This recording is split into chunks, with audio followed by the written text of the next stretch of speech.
Соңғы кездері көп байқап жүрмін, қызымның барлық киімдері кір-кір жусам да кетпей қалған дақтары менің жүйкеме тиіп жүр.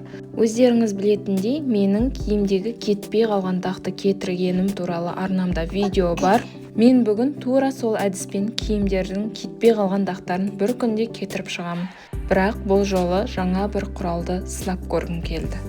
Нәтижесі өздеріңіз көріп тұрғандай, бүгінгі видеода сіздермен эксперимент. Көпшілік білетін осы таза дақ кетіргіш құралын сынап көреміз.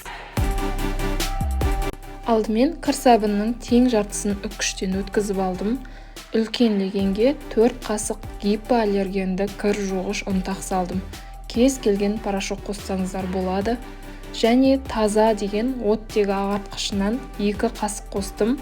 2 ас қасық сұйық май қосып, жаңағы үккіштен өткізіп алған сабынды қайнап тұрған 5 литр суға ерітіп алдым да легендегі дайындап қойған порошоктың үстіне құйдым.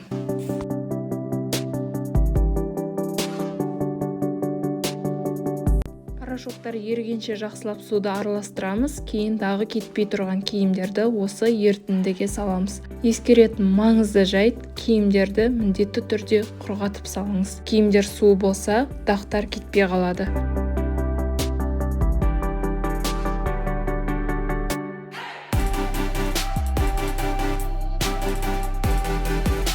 Барлық киімдерді суға толығымен батырып, бетін қымтап жабамыз. Және 4 сағаттай немесе бір түн осылай қалдырамыз. 4 сағаттан кейін бетін ашып, киімдерді су күйінде кір жуғыш машинаға салып, кез келген температурада, кез келген уақытқа қойып, жуылуға жіберсеңіздер болады. Жуылған киімдерді кез келген температурада кептіріп, жасаған ерітіндіміздің әсерін көріп, өздеріңіз таң қаласыздар. Шынымен де киімдердің дақтарын 100% кетіреді.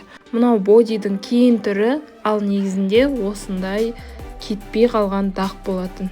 Ал мынау қызымның слипиктері. Кірі кетпей қалған еді, бүгінгі әдістен кейін жап-жаңа қалыпқа енді. Егер сіздерде де осындай дағы кетпей жүрген киімдеріңіз болса, және оларды тастауға қимай жүрсеңіз, сізге лайфхак. Міндетті түрде жасап көруге кеңес беремін, және таза дақ кетіргіш құралын кез келген ағартқышпен айырбастауға болады. Ең азан дақ кетіргіш құралдар да бар, олар да осы әдіске жақсы жұмыс істейді.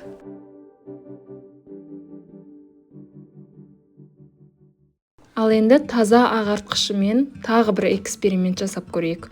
Осы ақ кофтадағы сары дақтарды қалай кетіретінімді білмей жүргенмін. Өзім бала емізетін ана болғандықтан киімге әсіресе осы алдына бірден дақ түседі. Сүт тамады, кішкентайым май қолмен ұстайды, сөйтіп қанша жусам да кетіре алмай қойдым.